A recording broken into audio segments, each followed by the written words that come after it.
जब परीक्षित जी ने पूछा क्या भगवान केवल देवताओं पर या मनुष्यों पर ही कृपा करते हैं,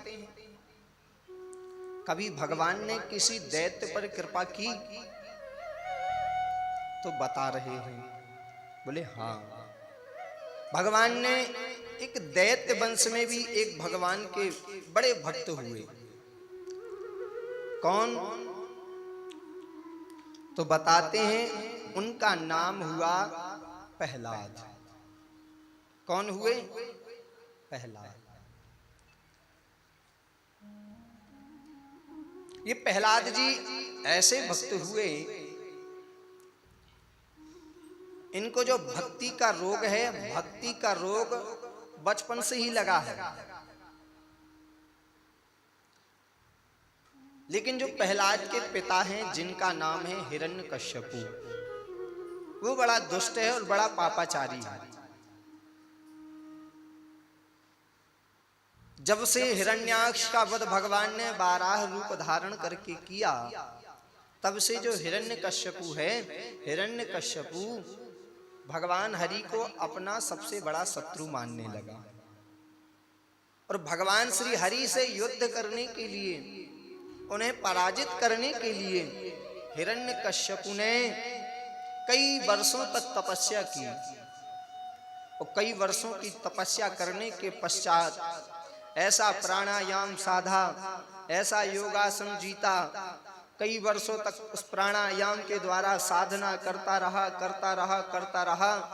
अंत में जो ब्रह्मा जी हैं, ब्रह्मा जी प्रसन्न हो गए। ब्रह्मा जी ने कहा, हिरण्यकश्यपु, हम तुम्हारी भक्ति से, तुम्हारी साधना से, तुम्हारे तप से प्रसन्न हैं, वर मांगो, क्या चाहते हो? तो हिरण्यकश्यपु ने कहा, महाराज, यदि आप मेरी साधना से प्रसन्न हैं तो मुझे एक वरदान दो। कौन सा वरदान?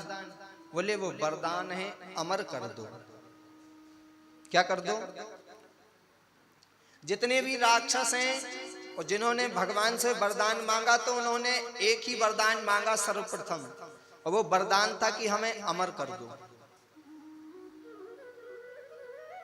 ब्रह्मा जी ने कहा, भैया अमर तो हम भी नहीं हैं, समय आने पर सब बदलते हैं। समय आने पर ब्रह्मा जी भी बदलते हैं, समय आने पर इंद्र भी बदलते हैं, समय आने पर मनवंतरों में मनु भी बदलते हैं, वरुण भी बदलते हैं, जितने हैं सब बदलते हैं। केवल बदलता कौन नहीं है? बोले बदलता नहीं है स्वयं हमारा नारायण, जो हमारे पूर्ण ब्रह्म है। बोले हम भी अमर नहीं हैं, कुछ और मांगो। तब उसने 6 वरदान मांगे। कथा आप सब लोग जानते हैं। 6 वरदानों में उसने मांगा, ना भीतर मरूं, ना बाहर मरूं, ना ऊपर मरूं, ना नीचे मरूं, ना दिन में मरूं, ना रात में मरूं, ना अस्त्र से मरूं, ना शस्त्र से मरूं, ना मनुष्य से मरूं, ना जानवर से मरूं, और आपके बनाए हुए 12 महीने में किसी महीने में ना मरूं। अब जब ये वरदान उसे प्राप्त हो गया, तो अब तो समझ लो कि वो अमर ही हो गया।